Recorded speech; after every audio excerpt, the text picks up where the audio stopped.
अस्सलाम वालेकुम व्यूवर्स, आपको वेलकम करता हूं एक नई वीडियो के साथ इन्फॉर्मेशन नबील के चैनल पे। तो जैसा कि आप जानते हैं, मैं डेली बेस पे आपके लिए ऑस्ट्रेलिया के रिलेटेड और पीटी के रिलेटेड अपडेट्स लेके आता रहता हूं। कुछ बच्चों के इश्यूज होते हैं, उनको रिजॉल्व करवाता हूं। ऑस्ट्रेलिया के रिलेटेड जो करंट सिचुएशन है उसके रिलेटेड आपको अपडेट करता रहता हूं। तो जिन भाइयों ने मेरे चैनल को सब्सक्राइब नहीं किया, वो काइंडली मेरे चैनल को सब्सक्राइब कर लें और बेल आइकॉन का बटन को प्रेस कर दें, ताकि आपको डेली बेस पे मेरी वीडियोस मिलती रहें और आप ऑस्ट्रेलिया या पीटी के हवाले से अपडेटेड रहें। तो मुझे आज एक भाई का कमेंट आया इंडिया से, मैं आपके साथ कमेंट शेयर करता हूँ। तो उस बच्ची ने या बच्चे ने इस बच्ची का नाम है रोपन कोड 2459। तो इसने कमेंट किया है, how to avoid migration act student visa, कि सर हमें काइंडली ये बता दें, हम जो माइग्रेशन एक्ट है स्टूडेंट वीज़ा का, जो आपने देखा जून जुलाई अगस्त सितंबर में, मींस कि 4-5 माह में, स्टिल अभी तक दिसंबर तक ये माइग्रेशन एक्ट लगा रहे हैं। इसकी रीज़न क्या है, ये क्यों लगा रहे हैं, अगर लगा रहे हैं तो हम इससे क्यों बच सकते हैं। बेसिकली जो मेरे व्यूवर्स हैं, मैं उनको बताना चाह रहा हूँ, ये बेसिकली जो माइग्रेशन एक्ट है ये जनरल रिफ्यूज़ल है। मतलब हर बच्चे को, उनके पास रीज़न कोई नहीं है। पहले तो ये है कि ऑटो रिफ्यूज़ल था, मीन्स कि उन्होंने ऑटो पे लगाया था, उनके पास शॉर्टेज ऑफ स्टाफ थी, इसलिए उन्होंने ऑटो पे लगा दिया। जितने वीज़े फाइल होते थे वो साथ ही उड़ा देते थे, साथ ही उनका रिफ्यूज़ल आ जाता था। तो अब उन्होंने क्या किया है, इस सिस्टम में ना थोड़ी सी चेंजिंग लाई है। अपना जो स्टाफ है उन्होंने स्टाफ भी बढ़ाया है और वीज़ाज भी ग्रांट हो रहे हैं डेली बेस पे। अब मसला ये आ जाता है कि जो हमारा माइग्रेशन एक्ट है, हम उससे बच कैसे सकते हैं। तो बचने का तरीकाकार ये है, बेसिकली हमें सबसे पहले ये समझना होगा ये माइग्रेशन एक्ट है क्या चीज़। माइग्रेशन एक्ट हमारा जो है ये बेसिकली हमारे इकोनॉमिक क्राइसिस है। मतलब कि आप अपने कंट्री में स्ट्रॉन्ग आपकी टाइज नहीं है, फर्स्ट ऑफ ऑल आपकी स्ट्रॉन्ग टाइज नहीं है। दूसरा ये कि आपके कंट्री की स्टेबिलिटी नहीं है और इकोनॉमिक कंडीशन बिल्कुल ठीक नहीं है। उनका ये कहने का मकसद है कि अगर आप चले जाते हैं ऑस्ट्रेलिया स्टडी पे तो आप वापस नहीं आएंगे। तो अगर आप इन चीज़ों से बचना चाह रहे हैं तो मैं उनको सिर्फ 3 से 4 चीज़ें रिकमेंड करूँगा। आपने उनके ऊपर फोकस करना है। इंशाल्लाह आप 100% अपना वीज़ा लेंगे और आपका वीज़ा भी ग्रांट होगा। बेशक आपकी 3, 4, 5 रिफ्यूज़ल है, मीन्स के कोई और रिफ्यूज़ल आ सकती है, लेकिन माइग्रेशन एक्ट की रिफ्यूज़ल दोबारा नहीं आएगी। आपने करना ये है कि जो जीटी के डॉक्यूमेंट्स हैं, जो आप प्रॉपर्टी के डॉक्यूमेंट्स लगाते हैं, पहले आपका ऑफर आता है, ऑफर के बाद आपकी जीटी क्लियरेंस होती है। जीटी में आपके, जिसे आप बोलते हैं जेन्युइन टेम्परेरी एंट्रेंट, आपने उसमें बेसिकली प्रॉपर्टी के अपने फाइनेंशियल डॉक्यूमेंट लगाने होते हैं। प्रॉपर्टी के फाइनेंशियल डॉक्यूमेंट जो आपने लगाने हैं ना, उनमें आपने फर्स्ट ऑफ ऑल अपनी प्रॉपर्टी शो करनी है ज़्यादा से ज़्यादा। अब होता ये है कि ना हमारे जो पाकिस्तानी हैं या इंडियन हैं, वो हर बंदा फेक डॉक्यूमेंट बनवाता है प्रॉपर्टी के। फेक डॉक्यूमेंट बनवा के वो क्या करते हैं कि जो एग्रीकल्चर लैंड शो कर देते हैं और अपने पेरेंट्स के नाम के बनवाते हैं। पेरेंट्स के नाम के बनवाने के आपको नुकसान होता है, जबकि आप फेक बनवा रहे हैं। अगर तो आपने जेन्युइन लगाने हो फिर तो ठीक है, ठीक है।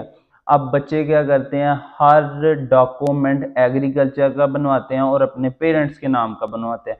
पेरेंट्स के नाम का बनवाएं, लेकिन यह कि आपके अपने नाम भी कुछ ना कुछ होनी चाहिए।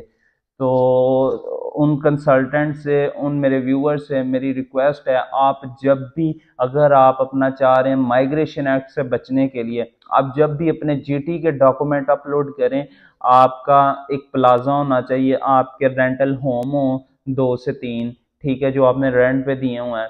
इसके अलावा आप अपने पेरेंट्स के नाम या अपने फादर के नाम अपनी एग्रीकल्चर लैंड शो कर सकते हैं, ताकि कम से कम आपका माइग्रेशन एक्ट ना लगे।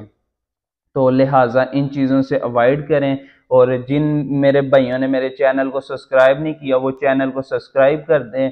और कोई भी प्रॉब्लम आती है किसी हवाले से तो मुझे कमेंट करके बताएं, मैं उनको फ़ौरन से रिप्लाई करूंगा, उनके लिए वीडियोस बनाऊंगा, तो लिहाजा मेरी फिर से आप भाइयों के लिए फिर से वही रिक्वेस्ट है कि आप जब भी अपने जीटी के डॉक्यूमेंट लगाएं, अपने कंसल्टेंट को, जाहिर सी बात है फेक डॉक्यूमेंट्स बनवा रहे हैं हर बच्चा, मींस के अगर 100 में से देखा जाए तो 2% आपकी जेन्युइन स्टूडेंट है जिन्होंने जेन्युइन डॉक्यूमेंट्स लगाते हैं, और 98% आपके स्टूडेंट सारे फेक डॉक्यूमेंट्स लगाते हैं प्रॉपर्टी के लिए, इनकी वेरिफिकेशन बिल्कुल नहीं होती। लेकिन मसला ये होता है कि जब सारे एम्बेसी में केस जाएंगे, अगर 1000 केस जाता है एम्बेसी में, तो 1000 के 1000 एग्रीकल्चर लैंड लगे हुए हैं, एग्रीकल्चर लैंड वाले का वीज़ा रिफ्यूज़ होता है, 100% रिफ्यूज़ होता है, 100% उसका माइग्रेशन एक्ट लगता है, क्योंकि माइग्रेशन बेसिकली है ही ये चीज़ है। अब बच्चे क्या करते हैं, अपने पेरेंट्स के नाम का एग्रीकल्चर लैंड शो कर देते हैं और अपने नाम कुछ भी नहीं शो करते, और सिंगल एक प्रॉपर्टी शो करते हैं, जबकि आपको कम अज़ कम अपनी जो इनकम है वो 30 से 40 लाख के दरमियान आपने शो करनी है मंथली। अगर आप पाकिस्तान के लिए, अगर आप इंडिया में हैं तो इंडिया में आप 20 से 25 के दरमियान शो करें।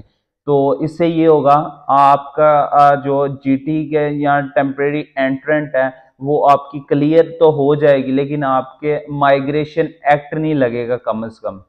अगर आपका वीज़ा रिफ्यूज़ हो जाता है किसी वजह से, लेकिन माइग्रेशन एक्ट नहीं लगेगा अगर आप ये चीज़ें फॉलो करते हैं। फर्स्ट ऑफ ऑल अपने अपना जीटी के डॉक्यूमेंट्स में प्लाजा ऐड कराना है, प्लाजा ऐड करवाने के बाद आपने बीच में 2 या 3 रेंटल हाउस ऐड करवा लें, रेंटल हाउस ऐड करवाने के बाद फिर एक मज़ीद आप एग्रीकल्चर लैंड अपने नाम की शो करवा लें या अपने फादर के नाम की शो करवा लें।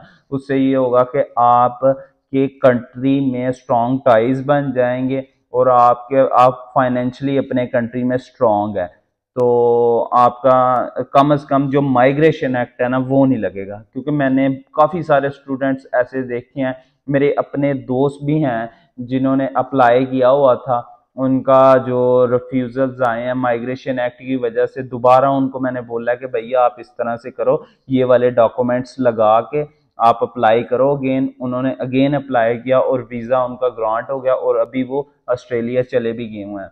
तो लिहाजा इन चीज़ों को आप अवॉइड करें, जो एग्रीकल्चर लैंड कम से कम लगा रहे हैं ना उससे अवॉइड करें। मींस के डिफरेंट 2-3 प्रॉपर्टी शो कर लें या सेल डीड्स बीच में लगा दें या सेल रिटर्न्स लगा दें, इस तरह से मज़ीद चीज़ें ऐड करें, डिफरेंट अपनी फाइल को डिफरेंट शो करें। ये नहीं कि सब एक ही जैसी फाइल है। उन्होंने फिर रिफ्यूज़ल ही लगाना है, क्योंकि रिफ्यूज़ल उन्होंने लगाई ही इसी वजह से है। कुछ कहते हैं जनरल रिफ्यूज़ल है, हाँ भाई हम मानते हैं कि जनरल रिफ्यूज़ल है, लेकिन जो है रीज़न भी कुछ ये है कि आप हमारे जो पाकिस्तानी क्या करते हैं या इंडियन क्या करते हैं, सेम आप लगाते जाएंगे तो उन्होंने तो रिफ्यूज़ल लगाना है, तो लिहाजा इन चीज़ों से अवॉइड करें। तो इंशाल्लाह नेक्स्ट वीडियो में मिलते हैं एक नई वीडियो के साथ। तो आज के लिए मुझे इजाज़त दें। Thank you for watching my video. अल्लाह हाफिज़।